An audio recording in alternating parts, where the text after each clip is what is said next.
الحمد لله نحمده ونستعينه ونستغفره ونؤمن به ونتوكل عليه ونعوذ بالله من شرور أنفسنا ومن سيئات أعمالنا من يهد الله فلا مضل له ومن يضلل فلا هادي له ونشهد أن لا إله إلا الله ونشهد أن محمدا عبده ورسوله. أعوذ بالله من الشيطان الرجيم. بسم الله الرحمن الرحيم. نحن نقص عليك نبأهم بالحق إنهم فتية آمنوا بربهم وزدناهم هدى. وقال النبي صلى الله عليه وسلم لا تزول قدم عبد يوم القيامة حتى يسأل عن خمس: عن عمره فيما أفناه، عن شبابه فيما أبلاه، وعن ماله من أين اكتسبه فيما أنفقه، وعن ماذا عمل فيما علم. محترم بزرگوں اور دوستوں، آج میرا عنوان ہے مثالی نوجوان. نوجوانی اللہ کی ایک بڑی نعمت ہے، اور نوجوانی کا مطلب یہ ہوتا ہے کہ جوش، جذبہ، ولولہ، اور یہ بہت ہی قوی ترین دور ہوتا ہے. دنیا میں جتنے بھی انقلابات پیدا ہوئے یا انقلاب آئے، وہ سب نوجوانوں کی وجہ سے انقلاب پیدا ہوئے ہیں. خواہ وہ سماجی ہو، سیاسی ہو، معاشی ہو یا معاشرتی ہو، جتنے بھی انقلاب کو آپ کھول کر دیکھیں گے وہ سب نوجوانوں کی وجہ سے ہوئے. چونکہ وہ دور ایسا ہوتا ہے، نوجوان جو چاہے کرنا وہ کر سکتا ہے. اگر اس کی تربیت صحیح ڈھنگ پہ ہو، شرعی طور پہ ہو، تو وہ صحیح انقلاب پیدا کرتے ہیں، اور اگر اس کی تربیت غلط ڈھنگ سے کی جائے تو پھر وہ غلط انقلاب پیدا کرتے ہیں. قرآن کریم نے بھی نوجوانوں کا تذکرہ کیا، اور وہاں یہ بتایا کہ وہاں بھی انقلاب نوجوانوں کی وجہ سے پیدا ہوئے. خواہ وہ اصحاب کہف کا واقعہ ہو یا حضرت موسیٰ علیہ السلام کے زمانے میں ایمان لانے والوں کا واقعہ ہو. سورہ یونس میں اللہ تعالیٰ نے بیان کیا کہ فرعون کا ایسا رعب اور دبدبا تھا، اس کے وزراء کا اتنا رعب و دبدبا تھا کہ وہ جو چاہتا کر سکتا تھا. ڈر کا ماحول تھا، لوگ اسلام کا نام لینا گوارا نہیں کرتے تھے. ایسے دور میں بھی حضرت موسیٰ علیہ السلام پر ایمان لانے والے چند نوجوانی اٹھے. اصحاب کہف بھی وہی لوگ تھے. اللہ کے رسول صلی اللہ علیہ وسلم کی طرف اگر ہم غور کریں تو آپ نے جو دعوت کا آغاز کیا ہے، اس میں سب سے پہلے آپ پر دعوت لانے والوں میں، نوجوانوں میں سب سے پہلے حضرت علی رضی اللہ تعالیٰ عنہ کا نام آتا ہے. اللہ کے رسول صلی اللہ علیہ وسلم سے کہا گیا وَانذِرْ عَشِيرَتَكَ الْأَقْرَبِينَ، کہ اللہ کے رسول صلی اللہ علیہ وسلم آپ اپنے قریبی رشتہ داروں کو ڈرائیے، ان کو دین کی دعوت دیجیے. تو اللہ کے رسول صلی اللہ علیہ وسلم نے تمام رشتہ داروں کو کھانے پہ بلایا، دعوت دی، اور جب سب لوگ کھانے پر حاضر ہو گئے تو آپ نے دین کو پیش کیا اور بتایا کہ ایمان یہ ہے، دین یہ ہے. تمام رشتہ دار خاموش رہے، لیکن اس مجلس میں ایک 13-14 سال کا نوجوان، جس کو حضرت علی رضی اللہ تعالیٰ عنہ کہتے ہیں، کھڑے ہوئے اور کہا کہ اللہ کے رسول، میں کمزور ہوں، میری ٹانگیں پتلی ہیں، لیکن میں آپ کا ساتھ دوں گا. تو اللہ کے رسول صلی اللہ علیہ وسلم پر بھی ایمان لانے والوں میں نوجوانوں کا معاملہ سب سے آگے تھا. نوجوانی کو عظیم نعمت قرار دیا اللہ کے رسول صلی اللہ علیہ وسلم نے. اور ایک دوسری حدیث میں اللہ کے رسول صلی اللہ علیہ وسلم نے فرمایا کہ کل قیامت کے دن نوجوانی کے بارے میں خاص طور سے سوال کیا جائے گا، اور بہت ہی مشہور کہ اللہ کے رسول صلی اللہ علیہ وسلم کی جو حدیث میں نے آپ کے سامنے پڑھی ہے، اس میں عمر کے بارے میں، نوجوانی کے بارے میں، مال کے بارے میں، علم کے بارے میں سوال کیا جائے گا۔ تو معلوم کیا ہوا کہ نوجوانی کا دور ایک اہم دور ہوتا ہے، لیکن جوانی وہی کام کی ہے جو دین کے کام میں آئے، اسلام کے کام آئے۔ جوانی کا مطلب صرف وقت گزاری نہیں، جوانی کا مطلب ٹائم پاس نہیں، جوانی کا مطلب صرف یہ نہیں ہے کہ بڑی بنا لے اور دوسروں پر دھاک جمائے، جوانی کا مطلب یہ نہیں کہ جو چاہے کرتے رہیں۔ جوانی وہ کامگر ہے، وہ کامیاب جوانی ہے جو دین کو کام آئے، جو اسلام کے کام آئے، اور وہ نوجوان اسلام کے لیے ایک نمونہ ثابت ہو۔ حدیث شریف میں ایک واقعہ آتا ہے حضرت برا بن مالک رضی اللہ تعالیٰ عنہ۔ حضرت ابوبکر رضی اللہ تعالیٰ عنہ کے زمانے میں مسلمہ کذاب نے نبوت کا دعویٰ کیا۔ حضرت ابوبکر رضی اللہ تعالیٰ عنہ نے اس کے خلاف کارروائی کی۔ پہلی دفعہ اکرمہ بن ابو جہل کی قیادت میں بھیجا تو وہ تھوڑے پیچھے ہٹ گئے، پھر ولید دوسرے نمبر پر خالد بن ولید رضی اللہ تعالیٰ عنہ کی قیادت میں بھیجا، لیکن پھر بھی کیا ہوا کہ مسلمہ کی جو فوج تھی ایک باغ میں قید ہو گئی، حدیقۃ الموت نامی باغ میں بند ہو گئی، اور اس کے اندر سے تیر اس قدر برساتے تھے کہ مسلمان پریشان ہو گئے۔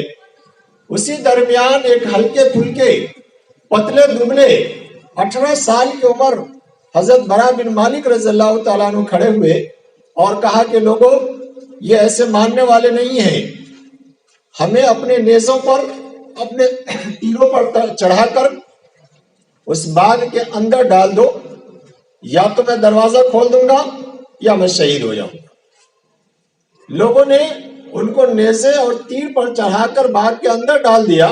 اب اندازہ لگائے کتنے ہلکے پھلکے پتلے نوجوان صحابی اندر گئے اور دشمنوں پر بجلی بن کر گرے، اور لڑتے لڑتے پھر دروازے کو کھول دیا، اور جیسے دروازہ کھلا پھر صحابہ کرام اندر گھسے اور پھر دشمنوں پر حملہ کیا، اور تقریباً 20,000 کے قریب دشمنوں کو جہنم رسید کیا۔ اس کے بعد حضرت برا بن مالک رضی اللہ تعالیٰ عنہ کو جب دیکھا گیا تو ان کے جسم پر تقریباً 80 زخم تھے، لیکن یاد کیجئے نوجوانوں، دین کے لیے، اسلام کے لیے انہوں نے یہ نہیں سوچا کہ میری جان چلی جائے گی۔ جوان تھے اور اس جوانی کو اسلام کے لیے اپنے آپ کو پیش کیا انہوں نے۔ ہم دیکھتے ہیں کہ مثالی نوجوان کون ہو سکتے ہیں، مثالی نوجوان کی نشانیاں کیا ہو سکتی ہیں۔ پہلے نمبر پر مثالی نوجوان وہ ہے جو ہر حال میں اپنے ایمان کو محفوظ رکھے، کبھی بھی ایمان کا سودا نہ کرے۔ صحابہ کرام نے ایمان کو بچانے کے لیے ہر طرح کی تکلیفوں کو برداشت کیا، مصیبتوں کو برداشت کیا، لیکن کبھی بھی ایمان کا سودا نہیں کیا۔ حضرت بلال رضی اللہ تعالیٰ عنہ کو دیکھ لیں، حضرت خباب بن ارت رضی اللہ تعالیٰ عنہ کو دیکھ لیں، عمار بن یاسر رضی اللہ تعالیٰ عنہ کو دیکھ لیں۔ ان لوگوں کو اتنا ستایا گیا کہ حضرت عمار بن یاسر رضی اللہ تعالیٰ عنہ کبھی کبھی آ کر اللہ کے رسول سے شکایت بھی کرتے، تو وہ کہتے، اللہ کے رسول کہتے کہ اے اہل یاسر صبر کرو، تمہارے لیے جنت ہے۔ صحابہ کرام نے کبھی بھی ایمان کا سودا نہیں کیا۔ حضرت خبیب بن عدی رضی اللہ تعالیٰ عنہ ایک صحابی ہیں، ایک جنگ میں قیدی بنا لیے گئے، دشمنوں نے ان کو سولی پہ چڑھانا چاہا اور ان سے کہا کہ اے خبیب، اگر تم اسلام سے پھر جاتے ہو تو تمہاری جان بچ سکتی ہے۔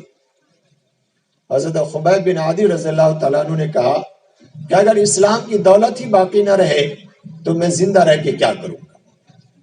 لوگوں نے ان کو سولی پہ چڑھایا، اور جب وہ سولی پر چڑھنے لگے پھر پیشکش کی کہ اے خبیب، کیا تم یہ پسند کرتے ہو کہ تمہاری جگہ محمد کو رکھ دیا جائے اور تمہیں معاف کر دیا جائے، تمہیں بخش دیا جائے، حضرت خبیب بن عدی نے کہا میں تو یہ بھی نہ گوارا کروں گا کہ میرے بدلے محمد عربی صلی اللہ علیہ وسلم کو ایک کانٹا بھی چھوئے۔ تو یہ وہ نوجوان ہیں جس نے اپنے ایمان کے لیے، ایمان کو بچانے کے لیے تمام تکالیف کو برداشت کی۔ وہی نوجوان اصحاب کہف بھی ہیں۔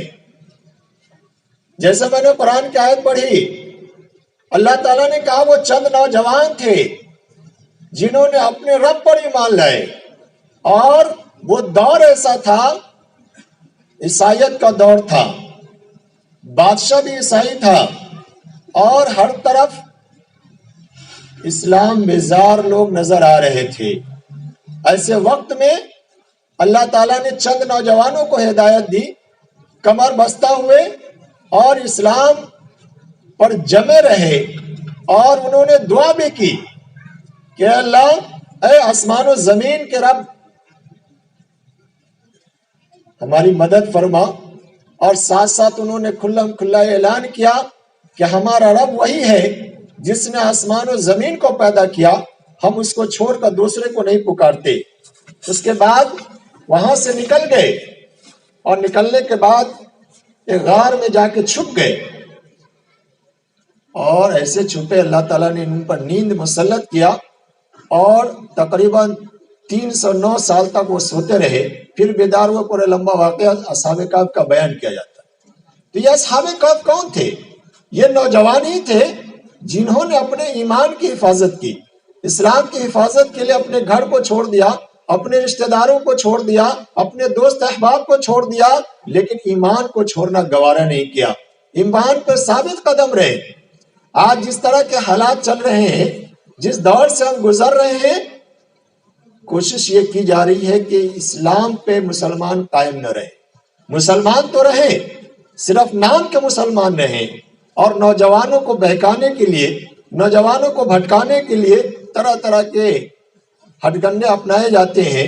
نیٹ کا زمانہ ہے، اور اس پر طرح طریقے سے مواد فراہم کیے جاتے تاکہ نوجوان دین سے دور ہو جائے۔ تو مثالی نوجوان وہی کہلاتے ہیں جو ایمان کی خاطر، ایمان پہ جمنے کے لیے اپنی ساری چیزوں کو قربان کر دیا۔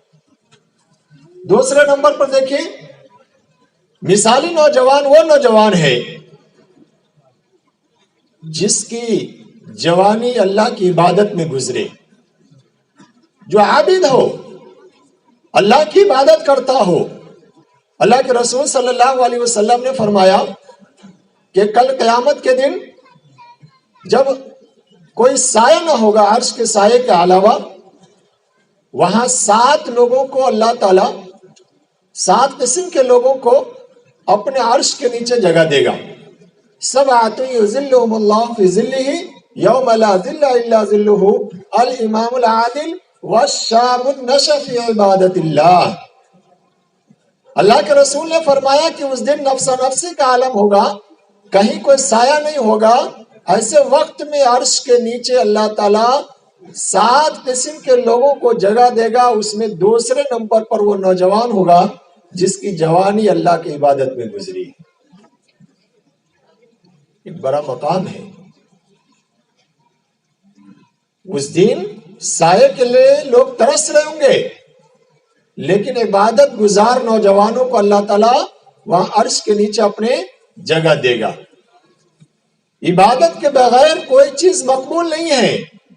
انسان کتنے بڑے خاندان کا کیوں نہ ہو جائے، کتنے پیسے کیوں نہ کما لیں، بڑے سے بڑے عہدے پر کیوں نہ چلے جائیں، لیکن اگر وہ عبادت گزار نہیں ہے تو کچھ نہیں کر سکتا۔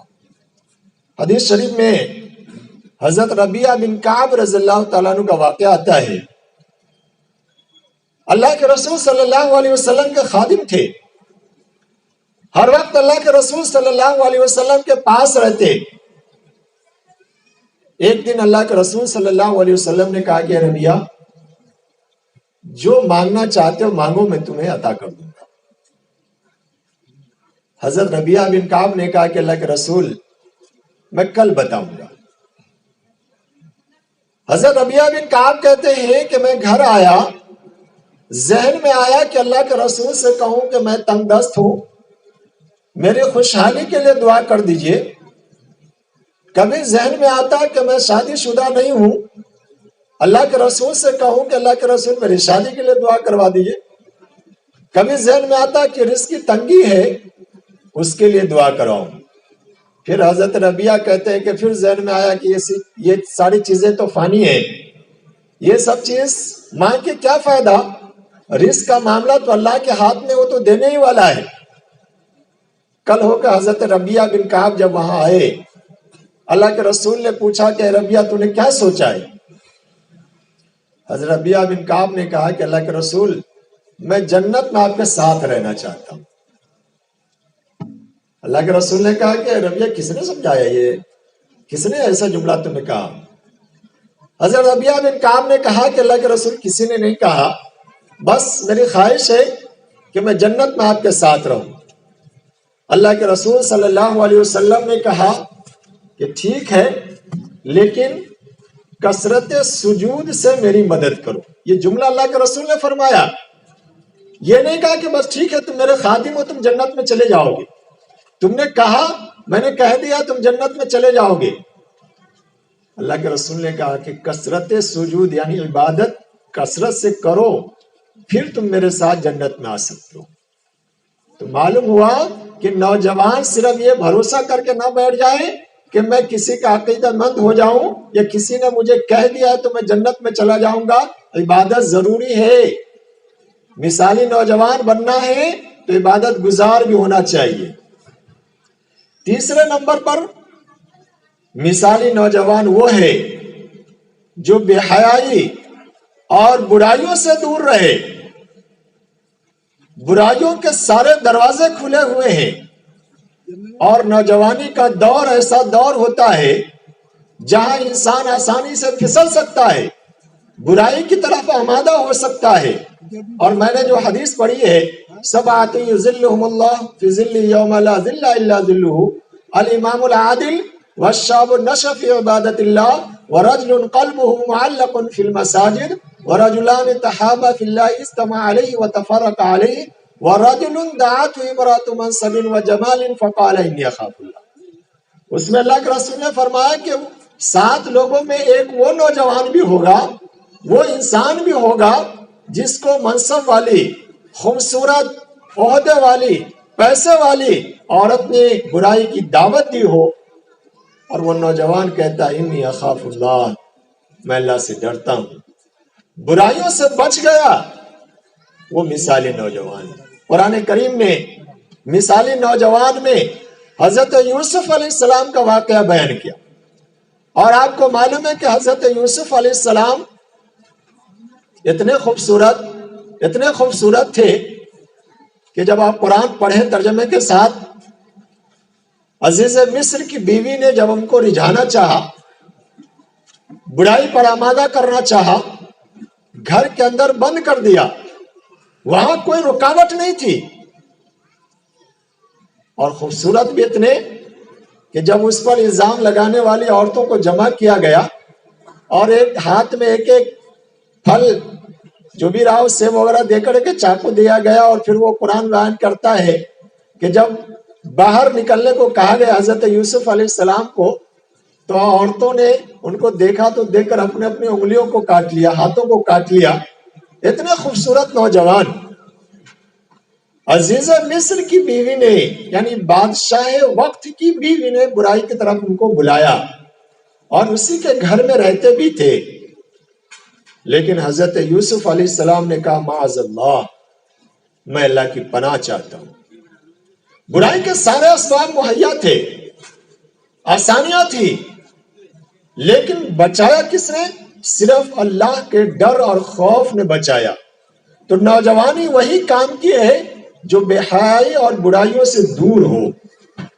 حضرت یوسف علیہ السلام کا نمونہ گیا یہاں پہ۔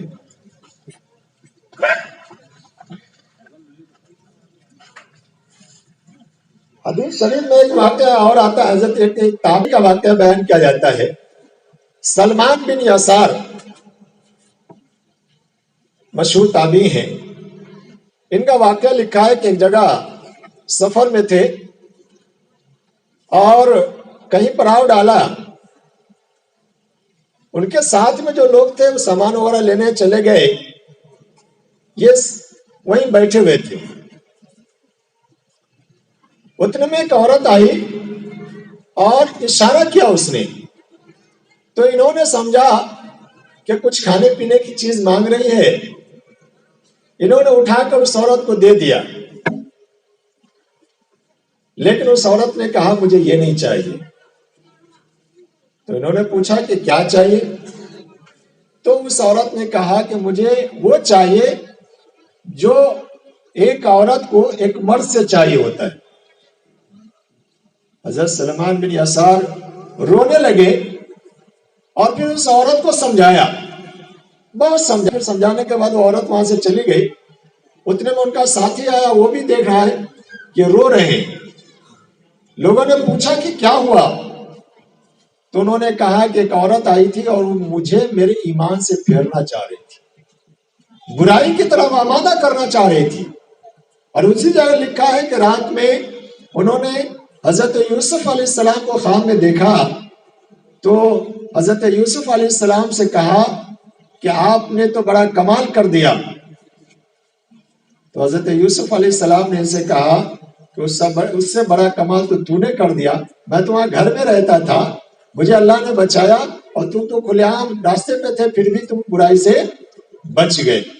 تو نوجوانی کا مطلب یہی ہے کہ پوری دنیا بے حیائی، فحاشی پھیلانے پہ تلی ہے، لیکن کامیاب نوجوان وہی ہے، مثالی نوجوان وہی ہے جو اپنی عزت کو بچا لے، برائیوں سے دور رہے، زناکاری سے دور رہے۔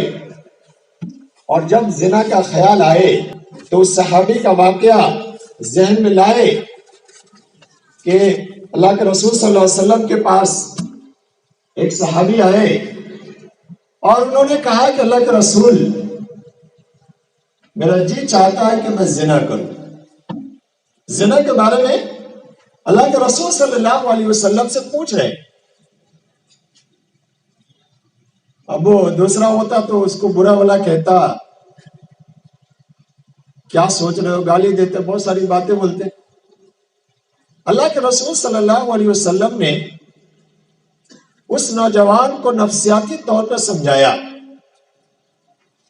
اور کہا کہ بتاؤ، جو کام تم کرنا چاہتے ہو وہی اگر تمہاری ماں کے ساتھ کوئی کرے تو تم گوارا کرو گے؟ اس نے کہا نہیں۔ پھر اللہ کے رسول نے کہا تمہاری بہن کے ساتھ کوئی ایسا کرے تو تم گوارا کرو گے؟ نہیں۔ اس طرح مختلف رشتہ داروں کے حوالے اللہ کے رسول صلی اللہ علیہ وسلم نے دیے۔ اس کے بعد اس کے ذہن میں یہ بات سمجھ میں آ گئی اور اللہ کے رسول نے کہا کہ دیکھو، جس کے ساتھ تم زنا کرنا چاہتے ہو وہ بھی کسی کی ماں ہے، کسی کی بیٹی ہے، کسی کی بہن ہے، کسی کی بہو ہے، کسی کی بیوی ہے۔ لہذا اگر تمہارے دماغ میں یہ بات آ رہی ہے کہ ہم زنا کاری کریں، دوسرے کی بہو بیٹیوں کے ساتھ غلط کاری کریں، تو یاد رکھو وہ بھی کسی کی بہو بیٹی ہے۔ جس طرح تم یہ گوارا نہیں کرتے ہو کہ میری ماں کے ساتھ، میری بہن کے ساتھ، میری بیٹی کے ساتھ کوئی غلط حرکت کرے، تو دوسرا بھی گوارا نہیں کرتا ہے۔ اور زنا، قرآن کریم نے کہا کہ بالکل تمام گناہوں میں سب سے خبیث گناہ کرے یا بڑا گناہ کرے زنا ہے، فاحشہ، کھلی ہوئی بے حیائی۔ تو نوجوان جس کے لیے تمام راستے کھلے ہوئے ہیں، مثالی نوجوان وہی ہے جو بے حیائی اور بدکاری اور زناکاری سے اپنے آپ کو بچائے۔ زناکاری صرف شہوت پوری کرنے کا نام نہیں ہے۔ اللہ کے رسول نے فرمایا کہ آنکھیں بھی زنا کرتی ہے۔ آنکھوں کا زنا ہے کہ کسی کو شہوت کی نظر سے دیکھے، ہاتھوں کا زنا یہ ہے کہ کسی کو شہوت کی نظر سے، شہوت کی وجہ سے ہاتھ لگائے، پاؤں کا زنا ہے کہ برائی کی طرف انسان جائے۔ آج کل موبائل کا زمانہ ہے، موبائل میں گندی تصویریں دیکھنا، فحش تصویریں دیکھنا، یہ بھی آنکھوں کا زنا ہے۔ زبان سے غلط چیزوں کا استعمال کرنا یا زبان سے غلط باتیں نکالنا، یہ بھی زبان کے زنا ہے۔ زنا کا لفظ ایک عام لفظ ہے، تمام چیزوں پہ آتا ہے۔ اس کے بعد مثالی نوجوان کے لیے ایک چیز اور جو حدیث سے معلوم ہوتی ہے کہ مثالی نوجوان وہ ہے جو اپنے عمر کا اور اپنے وقت کا صحیح استعمال کرتا ہو. وقت یہ بھی اللہ کی ایک نعمت ہے، نوجوانی کی عمر یہ بھی اللہ کی ایک نعمت ہے. جوانی جب ختم ہو جاتی ہے تو جو بڑھاپے میں چلے گئے ان سے پوچھ لیجئے کیا کیفیت ہوتی ہے. جوان جب رہتا ہے انسان تو اس وقت سوچتا نہیں کہ مجھے کیا کرنا ہے. اس لیے اللہ کے رسول نے فرمایا کہ 5 چیزوں سے پہلے غنیمت جان لو. نوجوانی کو بڑھاپے سے پہلے اللہ نے نوجوانی دی ہے، جوان ہو تو اس کو غنیمت جانو. تندرستی کو بیماری سے پہلے، جب انسان بیمار ہو جاتا ہے پھر اسے سمجھ میں آتا ہے کہ تندرستی کتنی بڑی نعمت ہے. مالداری کو فقیری سے پہلے، اگر اللہ نے پیسے دے رکھے ہیں، مال و دولت سے نوازا ہے تو اس مال کا استعمال سوچ سمجھ کر کریں، ورنہ اگر فقیری آ گئی، تندرستی آ گئی تو پھر سمجھ میں آتا. اللہ کے رسول نے غنیمت جانو کہا. اس زندگی کو موت سے پہلے، زندگی ملی ہے تو اس کا صحیح استعمال کرو، اس لیے کہ جب موت قریب آ جائے گی قرآن کہتا ہے کہ انسان تمنا کرے گا کہ پروردگار دوبارہ مجھے دنیا میں بھیج دیا جائے، میں نیک کام کر کے صالحین میں شامل ہو جاؤں. قرآن کہتا ہے اذا جاء اجلها لا یؤخر، کہ جب اللہ کا مقرر کیا ہوا وقت آ جاتا ہے تو پھر کسی کو مہلت نہیں ملتی. اور 5ویں نمبر پر مشغولیت کو فراغت سے پہلے، یعنی جو وقت ہے اس کا صحیح استعمال ہو، عمر ہے اس کا صحیح استعمال ہو. یہ ایک مثالی نوجوان کے لیے بہت ضروری ہے. مثالی نوجوان کے لیے یہ بھی ضروری ہے کہ اگر اللہ تعالیٰ نے آپ کے اندر صلاحیت دی ہے، آپ کو ذہین بنایا ہے، تو آپ کو قیادت بھی کرنی چاہیے، آپ کو سیاست میں بھی آنی چاہیے، اور بڑھ کر کے معاشرے کی برائیوں کو دور کرنے کی کوشش بھی کرنی چاہیے. جہاں لگ رہا ہو کہ لوگ پریشانی میں ہیں، مصیبت میں ہیں، وہاں بڑھ کر کے اپنی صلاحیت کو بھی پیش کرنا چاہیے. یہ ایک نوجوان کے لیے ماڈل ہے. حضرت یوسف علیہ السلام کا ہی واقعہ ہے کہ جب جیل سے باہر آ گئے، اس وقت حضرت یوسف علیہ السلام نے جو بادشاہ کو بتایا تھا کہ 7 سال خوب غلہ پیدا ہوگا اور اس کے بعد 7 سال قحط سالی آ جائے گی، تو حضرت یوسف علیہ السلام کو جب بادشاہ نے آزاد کروا دیا، حضرت یوسف علیہ السلام نے دیکھا کہ اگر یہ خزانہ کسی غیر کے ہاتھ میں چلا گیا، کسی ناسمجھ کے ہاتھ میں چلا جائے تو پھر لوگوں کی حالت خراب ہو جائے گی. حضرت یوسف علیہ السلام نے اپنے آپ کو بڑھ کر پیش کیا اور کہا کہ اجعلنی علی خزائن الارض، مجھے خزانے کا مالک بنا دو، انی حفیظ علیم، میں حفاظت کرنے والا بھی ہوں اور جانکار بھی ہوں. اس سے یہ معلوم ہوتا ہے کہ ایک نوجوان کے اندر کوئی صلاحیت ہے اور وہ اس چیز کو سنبھال سکتا ہے، قیادت کر سکتا ہے، تو اس کو آگے بڑھ کر قیادت کرنی چاہیے اور چیز کو سنبھالنی چاہیے. اور آخری بات جو میں پیش کرنے جا رہا ہوں، اچھا اور مثالی نوجوان وہ ہے جو اپنی عصمت، عفت اور عزت کی حفاظت کے لیے وقت پہ شادی کر لے، ادھر منہ نہ مارتا پھرے، ٹائم پاس کرتا نہ پھرے. اللہ کے رسول صلی اللہ علیہ وسلم نے فرمایا یا معاشر الشباب من استطاع منکم الباء فلیتزوج فإنه اغض للبصر واحسن للفرج. اللہ کے رسول نے کہا اے نوجوانوں، اگر تمہارے پاس استطاعت ہے، شادی کرنے کے اسباب موجود ہیں تو شادی کر لو. فإنه اغض للبصر، اس لیے کہ شادی کرو گے تو تمہاری نگاہوں کی بھی حفاظت ہوگی، واحسن للفرج، اور تمہارے شرمگاہوں کی بھی حفاظت ہوگی. آج معاشرے میں جتنی برائیاں پھیل رہی ہے، جتنی بے حیائیاں پھیل رہی ہے اس میں سب سے اہم وجہ ایک یہ بھی ہے کہ شادیوں میں تاخیر بہت زیادہ ہونے لگی، وقت پہ شادیاں نہیں ہو رہی ہے، ڈیمانڈ بہت زیادہ بڑھا لیا ہم لوگوں نے۔ بچہ اگر ہے تو ہم یہ سوچتے ہیں کہ ہمارا بچہ اپنے پاؤں پہ کھڑا ہو جائے، نوکریاں حاصل کر لے، مکان بنا لے، پھر شادی کریں گے۔ اور لڑکیاں ہیں تو اس کے بارے میں بھی یہی سوچ رہے ہیں کہ ہماری لڑکیاں پڑھ لے، ڈگری کر لے اور اس کے بعد شادی کریں گے۔ اللہ کے رسول صلی اللہ علیہ وسلم نے فرمایا کہ 3 چیزوں میں تاخیر مت کیا کرو۔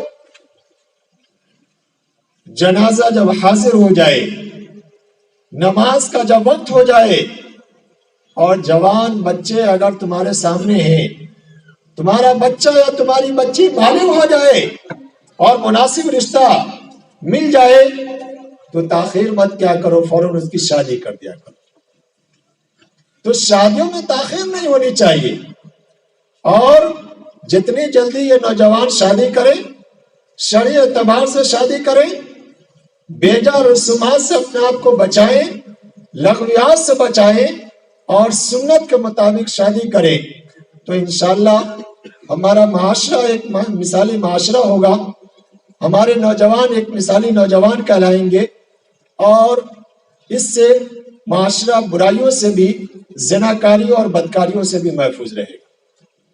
خلاصہ یہ ہے کہ کسی بھی معاشرے کو بنانے کے لیے، آئیڈیل بنانے کے لیے، مثالی بنانے کے لیے ضروری یہ ہے کہ اس کے نوجوان آئیڈیل ہوں، نوجوان مثالی بنے، نوجوان اپنی جوانی کو اسلام کے لیے، دین کے لیے لگائیں، اور یہ کوشش کریں کہ ہمارا معاشرہ ایک صالح معاشرہ ہو، ایک پاک معاشرہ ہو، اور جو لوگ بھی رہتے ہیں وہ دیندار بن کے رہیں، اسلام پہ رہیں، ایمان پر قائم رہے۔ اللہ سے دعا ہے کہ جو باتیں کہی گئی ہے اللہ تعالیٰ ہم تمام لوگوں کو اس پر عمل کی توفیق عطا فرمائے۔ آمین۔